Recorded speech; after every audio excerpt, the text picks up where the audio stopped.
subitem do nosso estudo, aplicação da coragem. Segundo Joana, nada obstante a coragem expresse o nível moral de cada indivíduo, podemos dilatar o conceito para a análise daquela de natureza física, identificada nos transes desencadeados pelas enfermidades, pelos acidentes dilaceradores. Muitos pacientes demonstram coragem diante de doenças devastadoras, enquanto outros deixam-se arrastar por desesperação incontrolável. Merecem, no entanto, as duas atitudes algumas considerações. No primeiro caso, a pessoa pode ser constituída de grande resistência orgânica, de menor sensibilidade, que dificultam a manifestação das dores acerbas. No segundo caso, conflitos emocionais que desestruturam o comportamento abrem espaço para que os fenômenos aflitivos, dores e padecimentos assumam uma gravidade que, em realidade, não existe. O propósito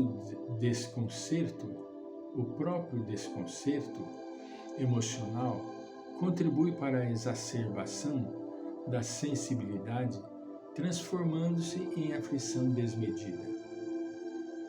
Em ambos os casos, no entanto, o equilíbrio moral faculta a coragem ou retira-a durante a injunção aflitiva. Na fase, porém, das ocorrências morais, aquelas que ferem os sentimentos, que geram perturbação no raciocínio e ameaçam o equilíbrio mental, é que a coragem faz-se testada.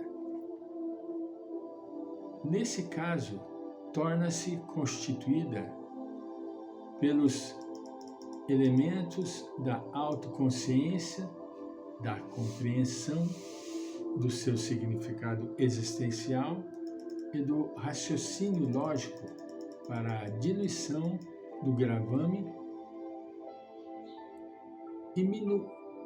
diminuindo-lhe o significado. Reconhecendo-se vítima ou identificando-se como vitimado circunstancialmente pelo ocorrido, a coragem moral acalma as reações orgânicas, evitando que os sentimentos contraditórios da mágoa, do revide, do ódio se lhe instalem nos painéis da emoção, gerando tumultos íntimos. A coragem deve ser exercitada em pequenas ocorrências e diferentes cometimentos. Aceitar o insucesso como uma experiência necessária para assegurar futura vitória faculta, estimula a coragem para novos tentames. A consideração em torno da fragilidade pessoal, tendo em vista a vigilância, dispõe a um comportamento linear e estável, de harmonia diante de infortúnios ou de alegrias do transcurso da existência. Assumir a identidade pessoal, evitando a conduta espelho que reflete os outros em detrimento de si mesmo, propicia coragem para prosseguir de ânimo forte. Logo surgem as manifestações secundárias da coragem, como servir sem preocupação de encontrar-se bem no contexto social, de fazer o conveniente em detrimento daquilo que deve, adquirindo harmonia interior que resulta do fenômeno da consciência tranquila. Confunde-se coragem com intemperança, agressividade intempestiva, que são não poucas vezes reações do medo expresso ou escamoteado. A coragem é também terapêutica, porque estimula o trabalho, a realização de obras dignificadoras, mesmo quando as circunstâncias se fazem desfavoráveis. Quando se apresentem na conduta receios infundados, insegurança para decidir, dificuldades para comportar-se em equilíbrio, subjazem fenômenos psicológicos de ansiedade e culpa não diluídos.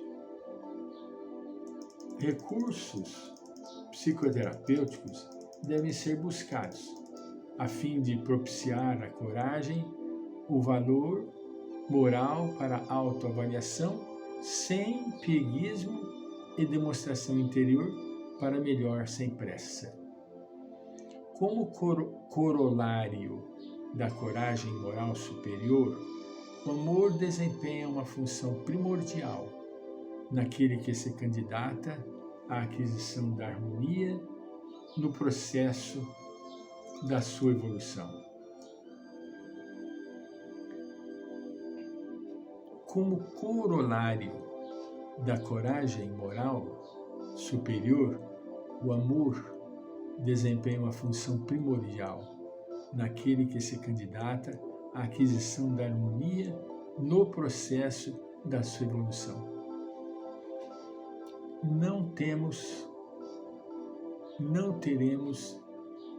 e nem adianta queremos criar um outro elemento que venha a simbolizar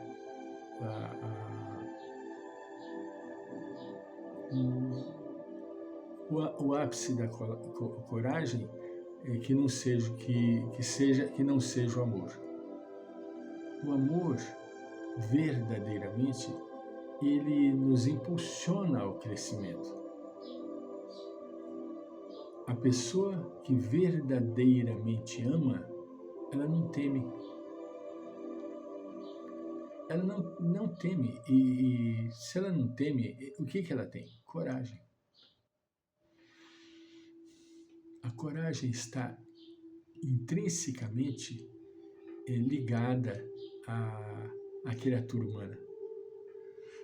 Nós precisamos treinar.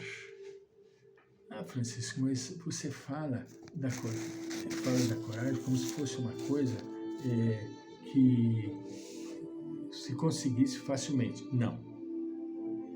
Não é uma coisa que se consegue facilmente, mas é uma coisa que se consegue. É diferente. Conseguir facilmente é a pessoa que tem força de vontade, né? A pessoa que tem força de vontade, ela consegue facilmente, mas conseguir, todos nós conseguimos. Todos nós conseguimos. O que nós precisamos é verdadeiramente desenvolver a coragem, porque a força é uma decorrência. Quando você começa a perceber que você está conseguindo realizar as coisas que a princípio você pensava que era irrealizável, você começa a desenvolver a força da coragem. O amor é a maior de todas as forças. Por quê? Porque resume todo o universo. Quando nós olhamos o universo, o que nós percebemos? Nós percebemos a presença de Deus. Deus é o quê? Deus é a presença do amor. Na figura do seu Filho, Jesus Cristo. Jesus foi, é e será para sempre a encarnação do amor. Não existe outro elemento que possa ter manifestado em maior profundidade a presença do amor. Todos esses magníficos líderes e mensageiros e criaturas excepcionais não ficaram à altura do mestre. Tiveram o mestre como referência. Como por exemplo, Siddhartha Gautama era antes do Cristo, né? Ele veio antes. Gandhi, Mahatma Gandhi. Mahatma Gandhi teve uma referência do Cristo. Entende? Ele teve uma referência como Jesus Cristo. Ele simplesmente fez a sua modificação quando ele teve contato com as bem-aventuranças. Ele entendeu que só conseguiria eliminar a brutalidade dos seres humanos, principalmente o jugo inglês na Índia, se ele desenvolvesse a pacificação. Bem-aventurados os pacíficos. Ele entendeu que só através da pacificação ele conseguiria destruir o jugo severo inglês contra a Índia. Voltaremos.